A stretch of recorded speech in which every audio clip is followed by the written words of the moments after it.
اب اس کے بعد پھر کیا ہے؟ جب امید اتنی نزدیک آ چکی ہو اور پھر نہ ملے تو ڈپریشن کے علاوہ کیا ہے؟ تو یقنطون مایوس ہو کے بیٹھ جاتے ہیں. اولم یروا ان اللہ یبسط الرزق لمن یشاء ویقدر، کیا اتنا نہیں دیکھتے اللہ ہے رزق جس کو چاہتا ہے پھیلا کے دیتا ہے اور جس کو چاہتا ہے تنگ کر کے دیتا ہے. پڑھ لکھ کے بعض لوگ اتنا نہیں کما سکتے جو ان پڑھ کما لیتے ہیں.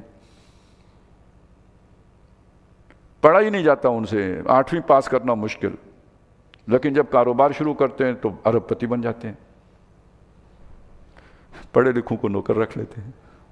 نہیں ہنسنے کی بات نہیں ہے، ملک ریاض صاحب آپ کے سامنے نہیں ہے، زندہ جاوید تصویر، جو کہتے ہیں کون سی چائے پینی ہے، جرنیل چائے پینی ہے، کرنیل چائے پینی ہے، پتہ نہیں بریگیڈیئر چائے پینی ہے. یعنی ان کے کک بھی، جن کو دیکھ کے ہماری سانس رک جائے وہ ان کے کک ہوتے ہیں، اور خود وہ ان پڑھ آدمی ہے، کیا پڑھے لکھے ہیں. ویسے اخبار میں مضمون لکھتے ہیں، پتہ نہیں کون لکھتا ہے، لیکن ان کے نام سے شائع ہوتا ہے. اب پڑھا لکھا آدمی مضمون لکھ کے مجبور ہے ان کے نام سے شائع کرنے پر. تو اتنی نہیں سمجھ آتی رزق کون دیتا ہے؟ جب دینا شروع کر دے تو بدھو کو دے دیتا ہے، جیسے یہ بھی نہیں پتہ خرچ کہاں کرنا ہے. نہ دے تو اچھے خاصے عقل مند کو نہیں، وہ دوسروں کو بتائے، وہ اس کا کنسلٹنٹ ہوتا ہے کہ ادھر خرچ کرو تو ادھر خرچ کرو. یہ نظام ہے جو اللہ نے بنایا ہوا ہے، تمہیں نہیں سمجھ آ رہی؟ وہ رزق پھیلا کے دیتا ہے جس کو چاہتا ہے، یہ صلاحیتوں پہ نہیں ملتا، یہ اس کی وہ ہے عنایت ہوتی ہے. ان فی ذالک لآیات، اس میں نشانیاں ہیں، لقوم یؤمنون، ان لوگوں کے لیے جو ایمان لاتے ہیں. فآت ذی القربی حقہ، قریبی رشتہ داروں کو ان کا حق دو، جس کو زیادہ دے دیا ہے. اب دیکھیے یہ آزمائش کیا ہے، یہ جو زیادہ جس کے پاس آ گیا ہے، یہ دوسرے کا حق اس کے پاس آ گیا ہے. قریب سب سے پہلے وہ حق قریبی رشتہ داروں کا ہے، وہ پیچھے رہ گئے ہیں.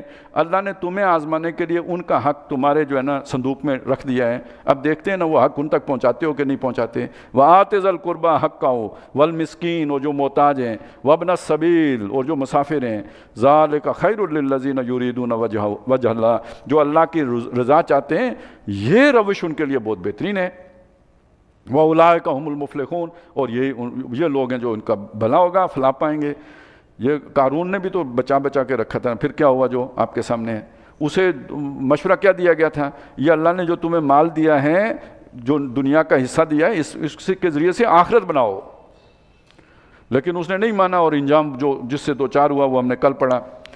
وَمَا آتَيْتُم مِّن رِّبًا لَا يَرْبُوَ فِي أَمْوَالِ النَّاسِ، جو تم وَمَا آتَيْتُم مِّن رِّبًا لِيَرْبُوَ فِي أَمْوَالِ النَّاسِ، جو تم دیتے ہو اپنا مال سود پر، بیاج پر، کہ لوگوں کے مال میں وہ بڑھتا رہے.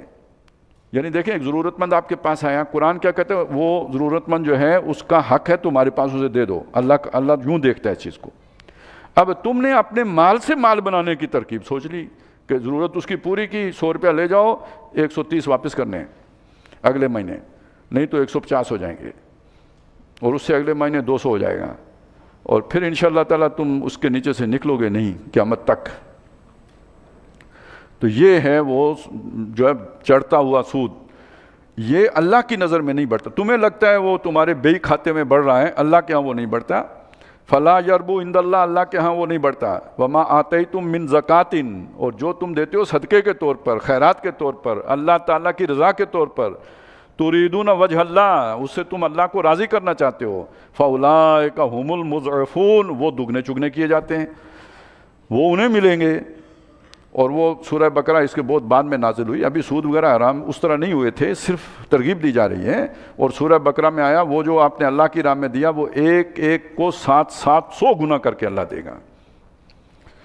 اللہ الذی خلقکم، اللہ وہ ہے جس نے تمہیں پیدا کیا. ثم رزقکم، پھر اس نے تمہیں رزق دیا. ثم یمیتکم، پھر وہ تمہیں مارے گا. ثم یحییکم، پھر وہ تمہیں زندہ کرے گا. هل من شرکائکم من یفعل من ذلکم من شیء، تم نے جو شریک بنائے ہوئے ہیں ان میں سے کوئی ان سارے کاموں میں سے کوئی ایک کام، اس میں سے اس کام کا بھی کوئی جزء بھی کر سکتا ہے، کوئی شے کر سکتا ہے ان میں سے؟ سبحانہ و تعالی عما یشرکون، بلند ہے اور وہ پاک ہے اس شرک سے جو یہ اس کے ساتھ کر رہے ہیں. ان کا وہ جو عیب اس کے ساتھ لگا رہے ہیں، کمزوریاں اس کے ساتھ جوڑ رہے ہیں، ان سے بہت بلند و بالا ہے. بارک اللہ لی و لکم فی القرآن العظیم و نفعنی و ایاکم بالآیات والذکر الحکیم. اس کے بعد 8 رکعتیں پڑھیں گے، پھر چائے کا وقفہ ہوگا.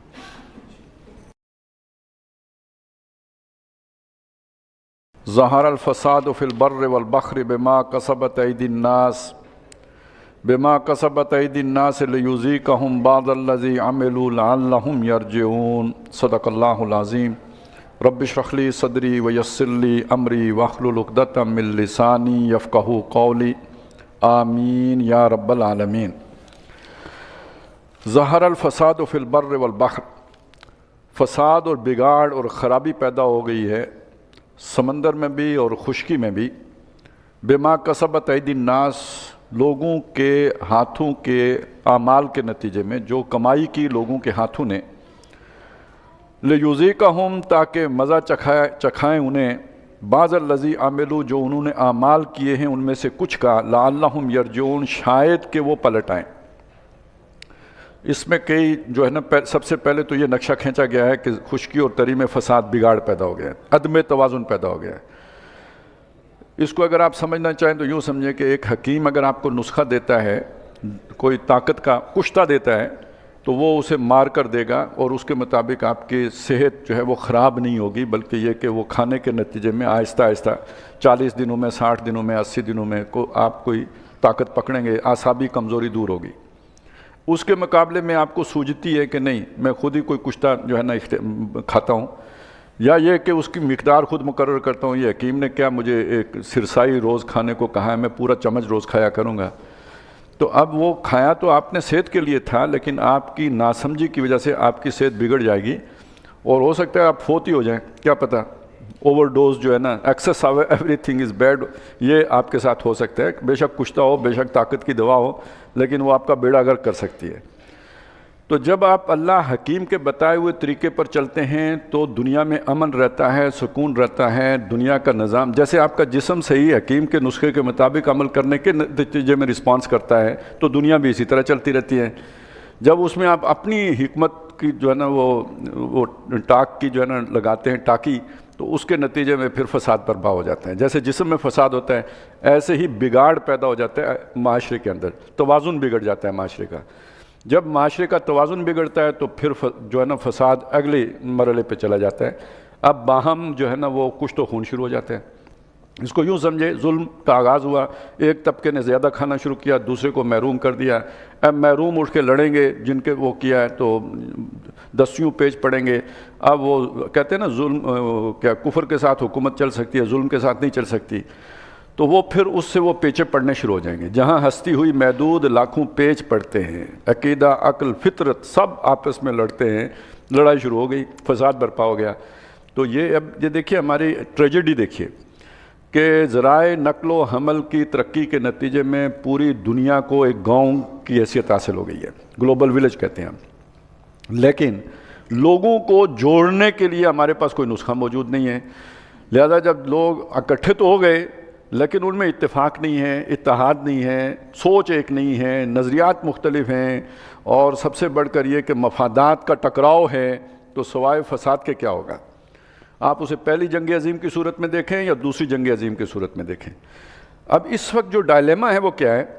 گلوبل ولیج ہے، تقاضا یہ ہے ولیج کا چودھری ایک ہو، لیکن یہاں کئی ممالک ہیں، آپ نے اقوام متحدہ بنا کے دیکھ لی، سیکیورٹی کونسل بنا کے دیکھ لی، لیکن وہ مفادات کا جو ٹکراؤ ہے وہ کنٹرول نہیں ہو رہا۔ اصل میں تقاضا کیا تھا؟ جب گلوبل ولیج ہے تو ورلڈ آرڈر ایک ہونا چاہیے۔ اب وہ ورلڈ آرڈر کا جو بھی امریکہ نے ڈول ڈالا تھا وہ نہیں چلا، کوئی چائنا نے ریزسٹ کیا، کوئی جو ہے شمالی کوریا نے ریزسٹ کیا، اور ممالک نے کیا، نہیں چلا، اور وہ سارا جو ہے نا وہ بیٹھ گئی امریکہ کی جو بھی جھاگ تھی، اور وہ گلوبل آرڈر والی بات نہیں چلی۔ گلوبل آرڈر چل کون سا سکتا ہے؟ آپ کہتے ہیں سیکولر ورلڈ، سیکولرزم کی بنیاد پر آپ کیسے نیشن سٹیٹ تو بنا سکتے ہیں؟ یہ جرمن ہیں، یہ ترک ہیں، یہ عرب ہیں، یہ انڈینز ہیں، ان کا ایک ملک بن گیا، یہ تو ہو سکتا ہے۔ آپ پوری دنیا کی ایک حکومت سیکولرزم کی بنیاد پر کیسے تشکیل دے سکتے ہیں؟ نیشن سٹیٹس کی بنیاد پر کیسے تشکیل دے سکتے ہیں؟ گورے ہیں، کالے ہیں، مغربی ہیں، مشرقی ہیں، ان سب کو کیا نقطہ ہے جو متحد کر سکتا ہے؟ تو سیکولرزم تو اطاعت کی بنیاد نہیں بن سکتا، تو کیا کریں؟ جو بن سکتی ہے آئیڈیالوجی، اس کی طرف تو جانا نہیں ہے، کیونکہ اس میں وہ جکڑ بندیاں قبول نہیں ہیں، مزے اڑانے ہیں نا، تو وہ قبول نہیں ہے، وہ تو ایک اسلام کے علاوہ کوئی ہے نہیں۔ توحید اتحاد پیدا کر سکتی ہے، وہ آپ کو قبول نہیں۔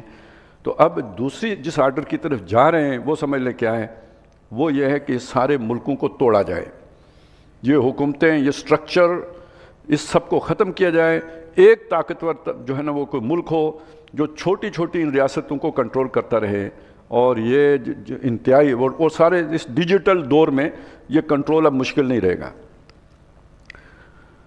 مانیٹرنگ بھی بہت آسان ہے، کنٹرول بھی بہت آسان ہے، جو سائنسی ترقی ہے اس کے نتیجے میں اس چیز کی طرف لے جانے کے لیے اس وقت دنیا میں ایک یوں سمجھے ڈسٹرکشن کا پروسیس ہے جو سٹارٹ کر دیا گیا ہے۔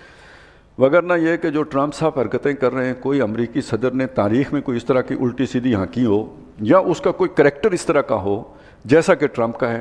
ایک معلوم ہوتا ہے کہ کوئی کھلنڈرا ہے کہ جو کسی ملک کے جو ہے نا سربراہ، وہ کس کا امریکہ جیسے ملک کا سربراہ بن گیا ہے۔ ایک علامت دنیا کے فساد کے لیے کافی ہے کہ ٹرمپ جیسا آدمی امریکہ کا صدر ہے۔ اس پر قیاس کر لیجئے کہ جو جس فساد کی طرف، وہ فساد جو ان آنکھوں سے نظر آ رہا ہے، یا علمون ظاہرا من الحیات دنیا والوں کو بھی نظر آ جانا چاہیے۔ باقی جس فساد کو قرآن مجید کہہ رہا ہے وہ تو سٹارٹ ہے نا، اس سے سٹارٹ ہوا۔ جب آپ نے اللہ سے منہ موڑا تو اب آپ اپنا معاشی نظام لے کے آئے، اپنا سیاسی نظام لے کے آئے، اللہ کو بیچ سے نکال کر، اپنا سوشل سٹرکچر لے کے آئے، اللہ کو نکال کر، یعنی نسخہ آپ نے اپنا بنا لیا وہ توازن قائم رکھنے کا۔ یہ اس کا نتیجہ ہے کہ جس نے آپ کو یہاں پہ پہنچایا ہے، اور یہاں پہنچنے کے بعد اب گویا تیسری جنگ عظیم کی دہلیز پہ نو انسانی قدم رکھ چکی ہے۔ آغاز کہیں بھی سے بھی ہو سکتا ہے۔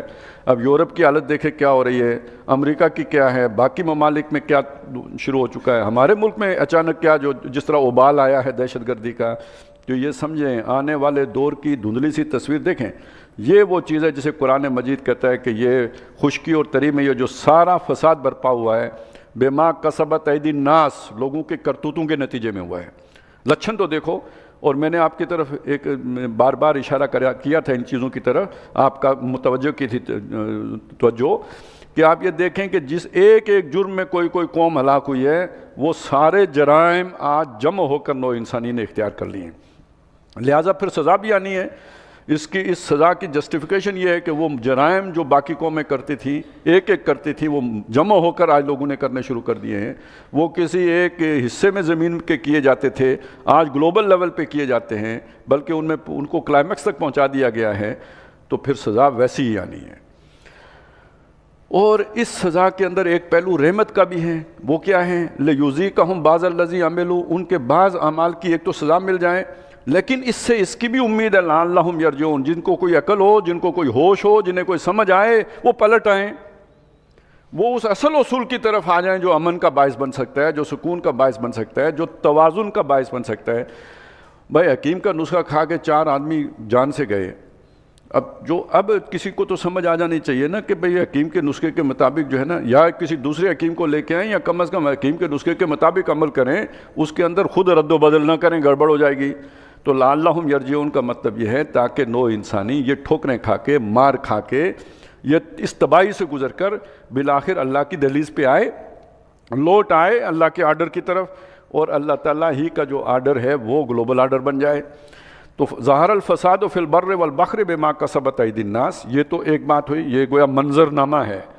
لیکن یہ کہ اس کی وجہ کیا بنی، آپ دیکھیں گے تو اس کی آپ معاشی مفادات کہیں گے، آپ کہیں گے کہ جی امریکہ اور چائنا کا ٹکراؤ، یہ ظاہری وجہ ہے۔ قرآن کیا بتائے گا؟ یہ تمہارے ہاتھوں کی کرتوتوں کا نتیجہ ہے۔ ظاہری اسباب کی اہمیت نہیں ہے، وہ جو اللہ کی نافرمانی ہوئی ہے وہ اس کی اہمیت ہے۔ اور اگلی بات کیا بتائے گا؟ ایک یہ کہ دنیا، یعنی یہ وہ چیز ہے جو آپ کو نظر آئے گی، جو قرآن کی بنیاد پر دوسرے کو نظر نہیں آئے گی، تاکہ بعض گناہوں کی سزا ملے، ساروں کی نہیں ملے گی، کچھ کی ملے گی، پوری جا کے آخرت میں ملے گی۔ اور ایک فائدہ یہ بھی ہو کہ کسی کو ہوش آ جائے، کوئی توبہ کرے، اسے یہ کہ تعبیر، صحیح والی تعبیر الہ کی معلوم ہو جائے، اسے رب کا پتہ چل جائے، دین کا مطلب معلوم ہو جائے، اور اسے اختیار کرنے کے لیے بھی، اس کے لیے جد و جہد کرنے کے لیے بھی، اسے نافذ کرنے کے لیے بھی، تگ و دو کرنے کے لیے بھی تیار ہو جائے۔ لعلہم یرجعون، دنیا تو ویسے بھی لٹ گئی، اب بھی نہیں آؤ گے تو کب آؤ گے؟ تو یہ ہے ایک اس کا گویا جو سبق، یا یہ کہ اس کا فائدہ۔ قل سیروا فی الارض، اب یہ بات ہے سمجھنے کی، زمین میں گھومو پھرو، فانظروا، اور دیکھو، کیف کان عاقبۃ الذین من قبل، جو پہلے گزرے ان کا کیا انجام ہوا، تمہارا اس سے مختلف نہیں ہوگا۔ یہ قرآن اللہ تعالیٰ نے فیصلہ کن کتاب بنا کے اتارا ہے، اور اگر اس کے خلاف چلے گی نوع انسانی تو اس کا وبال بھگتے گی۔ اس کتاب ہی کے ذریعے سے عروج ہوگا، اور اس کتاب کو چھوڑنے ہی کے نتیجے میں قوموں کا جنازہ بھی نکلے گا۔ ان اللہ یرفع بہذا الکتاب اقواما ویضع بہ آخرین۔ تو یہ چیز ذہن میں رکھیں کہ دیکھو کہ اللہ تعالیٰ نے ان قوموں کا جنہوں نے نافرمانیاں کی کیا انجام کیا۔ کان اکثرہم مشرکین، ان کی اکثریت مشرکوں پر مشتمل تھی۔ فَأَقِمْ وَجْهَكَ لِلدِّينِ الْقَيِّمِ۔ اب جس شخص کو یہ بات سمجھ آ جائے، مار کھانے سے پہلے سمجھ آ جائے، وہ سزا بھگتنے سے پہلے سمجھ آ جائے، یا وہ سزا بھگت کے سمجھ آئے، اسے کرنا کیا ہے؟ تو تم اپنا چہرہ دین قیم کی طرف سیدھا کر لو۔ دین قیم ابھی پیچھے ہم پڑھ کے آئے تھے۔ سیدھا دین کیا ہے؟ فطرت اللہ التی فطر الناس علیہا۔ ڈنڈی نہ مارو، آدھے تیتر آدھا بٹیر نہ بنو، کچھ دین پر عمل کرنا اور کچھ کو چھوڑ نہ دو، پورے کے پورے دین پر یکسو ہو کر عمل پیرا ہو جاؤ، یہ سیدھا دین ہے۔ من قبل ان یاتی یوم، اس سے پہلے کہ وہ دن آ جائے، ایک موت کا دن ہے، حشر کا دن ہے، وہ دنیا میں یہ جو فساد عظیم برپا جو سر پہ آ کھڑا ہوا ہے، اس کا دن ہے۔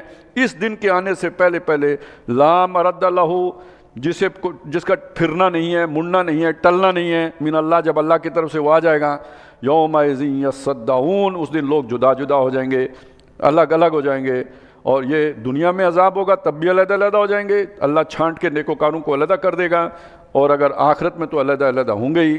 من کفر فعلیہ کفرہ، جو کفر کرے گا اس کی وبال اس پر پڑے گا، ومن عمل صالحا، اور جو نیک اعمال کرے گا، قربانیاں دے گا، سب کچھ جھیلے گا، برداشت کرے گا، وہ جو پچھلی صورت میں ہم نے پڑھا، فَلِأَنفُسِهِمْ، تو اپنے ہی بھلے کو کرے گا، یمہدون، اس کے لیے اپنا میدان ہموار کر رہا ہوگا اپنے آخرت کے کیریئر کے لیے، اپنے آخرت کی زندگی بہتر بنانے کے لیے، لِيَجْزِيَ الَّذِينَ آمَنُوا وَعَمِلُوا الصَّالِحَاتِ مِنْ فَضْلِهِ، تاکہ اللہ تعالیٰ بدلہ دے دے ان لوگوں کو جو ایمان لائے اور انہوں نے اللہ کی راہ میں محنتیں کی، قربانیاں دیں، ایثار کیا، نیک اعمال کیے، اپنے فضل سے انہیں نوازے۔ انہو لا یحب الکافرین، دنیا میں کافروں کو غلبہ دینے کا یہ مطلب نہیں ہے کہ اللہ کو کافروں سے محبت ہے، اللہ کافروں سے محبت نہیں کرتا، یہ آزمائش کے لیے، امتحان کے لیے کہ تم اللہ کے لیے قربانی دے سکتے ہو یا نہیں دے سکتے۔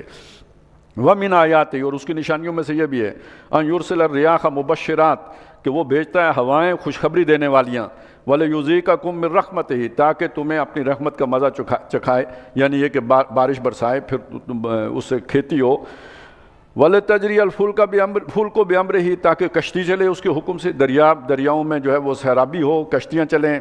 وہ ظاہر ہے پہلے مال فصل ہوگی تو کشتیوں میں سوار کر کے اسے مال تجارت کے طور پر ایک جگہ سے دوسری جگہ لے کے جاؤ گے۔ وَلِتَبْتَغُوا مِنْ فَضْلِهِ، تاکہ تم اللہ کے فضل حاصل کر سکو، نفع کماؤ۔ وَلَعَلَّكُمْ تَشْكُرُونَ، اور تاکہ تم اللہ کا شکر مانو، اس کا حق ادا کرو۔ وَلَقَدْ أَرْسَلْنَا مِن قَبْلِكَ رُسُلًا إِلَىٰ قَوْمِهِمْ، اے نبی آپ سے پہلے مختلف قوموں میں ہم نے اپنے رسول بھیجے، فَجَاءُوهُم بِالْبَيِّنَاتِ، وہ رسول ان قوموں کے پاس آئے روشن دلائل لے کر، فَانْتَقَمْنَا مِنَ الَّذِينَ أَجْرَمُوا، تو جو مجرم تھے یعنی جنہوں نے رسولوں کی بات ماننے سے انکار کر دیا، ہماری آیات کو جھٹلایا، ایسے مجرموں سے پھر ہم نے انتقام لیا، اس دنیا میں لیا۔ اب ہم نے یہ کلام قرآن مجید اتارا ہے، اس کو جو جھٹلائے گا، اس کی جو حق تلفی کرے گا، اس کو جو پیٹ دکھائے گا، اس سے بھی انتقام لیں گے۔ اگلی صورت میں یہ مضمون آئے گا سورہ سجدہ میں کہ یہ جو وَمَنْ أَظْلَمُ مِمَّنْ ذُكِّرَ بِآيَاتِ رَبِّهِ ثُمَّ أَعْرَضَ عَنْهَا إِنَّا مِنَ الْمُجْرِمِينَ مُنْتَقِمُونَ، اس سے بڑا ظالم کون ہوگا کہ جس کو سمجھایا گیا ہو اس کے رب کی آیات سے اور وہ پھر بھی منہ موڑ کے چل دیا ہو، ایسے مجرموں سے ہم انتقام لیں گے۔ تو وہ جو کتاب کو جھٹلانے کا جرم ہے، اس جرم کی ایک سزا ہے جو اس کا ایک حصہ دنیا میں بھگتا جائے گا، وہ جو ظہر الفساد فی البر والبحر کی صورت میں ہوگا۔ وَكَانَ حَقًّا عَلَيْنَا نَصْرُ الْمُؤْمِنِينَ، اور یہ ہمارے ذمے ہے، یوں سمجھ لیجئے ہمارے اوپر یہ فرض ہے کہ ہم مسلمانوں کی، ایمان والوں کی مدد کریں، انہیں ایسے نہیں چھوڑیں گے۔ اب یہ دیکھیے وہ مدد کا مضمون ہی چلا تھا نا سورہ عنکبوت سے، اللہ کی مدد کب آئے گی؟ تو اللہ بتائے گا آئے گی، ضرور آئے گی، پہلے تمہارا امتحان ہوگا، کھرے کھوٹے کی پہچان ہوگی، اور اس کے بعد اللہ کی مدد بھی آئے گی، اور یہ ہمارے ذمے ہے کہ اہل ایمان کی ہم مدد کریں۔ اللہ الذی یرسل الریاح، اللہ وہ ہے جو ہوائیں بھیجتا ہے، فتثیر سحابا، اور وہ اٹھا کے لاتی ہیں بادل، فیبسطہ فی السماء، پھر اللہ تعالیٰ انہیں پھیلا دیتا ہے آسمان میں، کیف یشاء، جیسے وہ چاہتا ہے، وَيَجْعَلُهُ كِسَفًا، پھر انہیں طے بطے رکھتا ہے، فَتَرَى الْوَدْقَ يَخْرُجُ مِنْ خِلَالِهِ، پھر تم دیکھتے ہو کہ ان کے درمیان سے میں برستا ہے پانی، جو بارش ہوتی ہے، فَإِذَا أَصَابَ بِهِ مَن يَشَاءُ مِنْ عِبَادِهِ، جب پھر اللہ تعالیٰ اسے پہنچاتا ہے اپنے بندوں میں سے جس پر چاہتا ہے، یعنی اس کی کھیتی پر وہ بارش برستی ہے، اِذَا هُمْ يَسْتَبْشِرُونَ، اب وہ لگتے ہیں خوشیاں منانے۔ یعنی یہ معمول تو یہی ہوتا ہے، ہر سال وقت پہ بارشیں ہوتی ہیں، لوگوں کی فصل ہوتی ہے اور اس فصل سے کو اٹھاتے ہیں اور وہ بیچتے ہیں، پورے سال کا غلہ بھی ان کو میسر آتا ہے اور خرچے بھی نکلتے ہیں، قرض وغیرہ بھی چکاتے ہیں۔ یہ ہم بارش نہ برساتے تو یہ سب کیسا ہوتا ہے؟ معمول یہ ہے۔ وَإِن كَانُوا مِن قَبْلِ أَن يُنَزَّلَ عَلَيْهِم مِّن قَبْلِهِ لَمُبْلِسِينَ، اور وہ بارش جب کہ ابھی ان پر نہیں اتری تھی، اس سے پہلے وہ مایوس ہو کے بیٹھ چکے ہوئے تھے، اس لیے کہ معلوم ہوتا تھا سیزن آف ہو گیا ہے، بارشیں ہوئی نہیں ہیں، اور اگر اب بھی اس دفعہ بھی بارش نہ ہوئی، ان دنوں میں بارش نہ ہوئی، تو پھر یہ کہ فصل ہوگی نہیں، سیزن ہی گزر جائے گا، تو پھر ہم فصل کیسے اٹھائیں گے، اگلے سال گزارا کیسے کریں گے، کھائیں گے کہاں سے، باقی جو وعدے کیے ہوئے ہیں وہ کیسے پورے کریں گے، تو بالکل مایوس ہو کے بیٹھے تھے۔ تو ہم نے بارش برسا کے ان کی خوشی کا سامان کر دیا۔ فانظر الی آثار رحمت اللہ، دیکھو اللہ کی رحمت کے آثار، نتائج۔ یہاں آثار کا کیا مطلب؟ اللہ نے بارش برسائی، اس کے کیا شاندار نتیجے برآمد ہوئے۔ کیف یحیی الارض بعد موتہا، کس طرح مر چکنے کے بعد زمین کو اس نے زندہ کر دیا۔ یعنی ہمارے لیے تو مری ہوئی تھی، اس سے کچھ حاصل نہیں ہونے والا تھا، کوئی زرخیزی نہیں تھی، اب اللہ نے بارش برسا دی تو اس سے غلہ حاصل ہوا، پورے سال کا جو ہے گزران کا بندوبست ہو گیا۔ ان ذالک لمحیی الموتیٰ، بے شک وہی ہے جو مردوں کو زندہ کرے گا، وہو علی کل شیء قدیر، اور وہ ہر شے پر قادر ہے۔ اب یہ جو اگلی بات آ رہی ہے نا، یہ کبھی کبھی یوں ہو جاتا ہے۔ دیکھیں معمول یہ ہے کہ اللہ تعالیٰ یہ نظام ہستی اسی طرح چلا رہا ہے، وہ سب کو، جانوروں کو بھی پلا رہا ہے، انسانوں کا، کیا مسلمان کیا کافر، کیا فرما بردار کیا باغی، اس کے لیے اس نے یہ نظام جو ہے نا اسی طرح گردش میں دیا ہوا ہے۔ کبھی کبھی وہ ہوتا ہے جس کا آگے ذکر آ رہا ہے، وَلَئِنْ أَرْسَلْنَا رِيحًا، اور اگر ہم بھیجیں ایک ہوا، فَرَآوْهُ مُصْفَرًّا، اور وہ کھیتی کسی سال ایسا ہو جائے کہ ایسی کوئی پالے والی ہوا آ جائے، کوئی بہت جس میں جو ہے نا وہ کورا ہو، فَرَآوْهُ مُصْفَرًّا، اور وہ دیکھیں اپنی اس کھیتی کو کہ زرد پڑ گئی ہے، یعنی وہ جو ساری محنت تھی اکارت چلی گئی، لَظَلُّوا مِن بَعْدِهِ يَكْفُرُونَ، اب وہ اس کے بعد جو ہے نا ناشکری کرنے لگتے ہیں، انہیں یہ یاد ہی نہیں رہتی کہ پچھلے سال بھی اللہ انہیں کھلایا تھا، اس سے پچھلے سال بھی کھلایا تھا، یا کبھی کبھار سیلاب آ گیا، یا کبھی کوئی ناراض وہ جو ہے نا وہ جو فصل خراب ہو گئی، تو ساری نعمتیں بھول جاتے ہیں۔ عام طور پہ ہمارا بھی وہ رویہ کیا مردوں کا کیا عورتوں کا ایسا ہوتا ہے نا، کبھی زندگی میں کوئی ایک آدھ دوسرے سے غلطی ہو جائے تو پھر پہلے والا کہتا ہے کہ تمہارے ساتھ میں نے زندگی میں کبھی چین نہیں دیکھا، ہوتا ہے نا، گھر میں ہو جاتے ہیں تو دونوں طرف سے ہو جاتے ہیں۔ تو یہ انسانی رویہ اللہ کے ساتھ بھی ہے کہ اللہ تعالیٰ اسے نعمتیں دیتا رہتا ہے، جب تک وہ نعمت میسر ہے احساس ہی نہیں ہے، سمجھتے ہیں یہ معمول کی بات ہے، سب کو ملا ہے تو مجھے مل گیا تو کون سی فرق ہو گئی، فرق پڑ گیا۔ کبھی ٹانگ ٹوٹ جائے، کبھی کوئی آنکھ پھوٹ جائے، کبھی کوئی اور نقصان ہو جائے، یا کبھی کسی سال سیلاب کی وجہ سے کوئی نقصان ہو جائے، اب اسے پتہ لگتا ہے، اور پھر وہ پچھلی ساری نعمتیں بھی یاد نہیں آتی، بلکہ یہ کہ ناراض ہو کے گویا اللہ سے وہ کفر کرنے لگتا ہے، ناشکری کی باتیں کرنے لگتا ہے۔ یہ جب آیا تھا نا زلزلہ 2005 میں، میرے 8 اکتوبر 2005 میں جو زلزلہ آیا تھا، تو رمضان تھا، جیسے ابھی رمضان ہے، تو اس موقع پہ بعض لوگ بتاتے ہیں کہ جب وہ گئے لوگوں کی جو مدد امداد کے لیے، دور دراز علاقے تھے، پیدل چل کے جانا ہوتا تھا پہاڑی علاقوں میں، تو بعض لوگوں نے روزے نہیں رکھے ہوئے تھے، تو انہوں نے کہا بھئی آپ نے روزہ کیوں نہیں رکھا ہوا؟ تو کہتے ہیں جس نے ہمارے گھر گرا دیے ہیں ہم اس کے روزے رکھیں۔ یہ ایک رویہ ہے، یہ جو قرآن بیان کر رہے ہیں۔ فَإِنَّكَ لَا تُسْمِعُ الْمَوْتَىٰ، اے نبی آپ مردوں کو نہیں سنا سکتے، وَلَا تُسْمِعُ الصُّمَّ الدُّعَاءَ، اور وَلَا تُسْمِعُ الصُّمَّ الدُّعَاءَ، اور نہ آپ پکار سنا سکتے ہیں بہرے کو، اِذَا وَلَّوْا مُدْبِرِينَ، جب کہ وہ لوٹ کے چل پڑے ہوں، منہ موڑ کے آگے چل پڑے ہوں۔ وَمَا أَنْتَ بِهَادِ الْأُمِّيِّ عَنْ ضَلَالَتِهِمْ، اسی طرح آپ کسی اندھے کو اس کی گمراہی پر رستہ نہیں دکھا سکتے۔ ان تسمعوا الا من یؤمن بآیاتنا، آپ تو سنا سکتے ہیں صرف اسی کو کہ جو ہماری آیات کا یقین کرنے والا ہو، فہم مسلمون، اور وہ فرما بردار ہی ہوں، بھی ہوں. یعنی ایک یہ کہ اللہ تعالیٰ کی اس جو بھی کلام ہے اسے مانتے ہوں اللہ کا کلام ہے, اور دوسرا یہ کہ اللہ کے احکام کی تابعداری کرنے والے بھی ہوں, انہیں سمجھا سکتے ہیں آپ, انہیں سمجھ بھی آ سکتی ہے. اللہ الذی خلقکم من ضعف, اللہ وہ ہے جس نے تمہیں پیدا کیا کمزوری میں. ثم جعل من بعد ضعف قوۃ, پھر اس کمزوری کے بعد اس نے تمہیں طاقت دے دی. ویسے جو مخلوق جو بھی ہے مختلف حیوانات, ان میں سب سے جو پیدا ہوتے ہی جو سب سے کمزور بچہ ہوتا ہے نا وہ انسان کا ہوتا ہے. آپ باقی بھی دیکھیں نا, وہ جو بھی ہمارے پالتو جانور ہیں, بھینس ہے, گائے ہے, بکری ہے, وہ پیدا ہوتے ہی اچھلتے کودنا شروع کر دیتے ہیں. انسان کا بچہ سب سے زیادہ ڈیپینڈنٹ ہوتا ہے, یہ اپنے بل پر کچھ کرنے کے قابل نہیں ہوتا, ایک عرصے تک اسے فیڈ کرنا پڑتا ہے.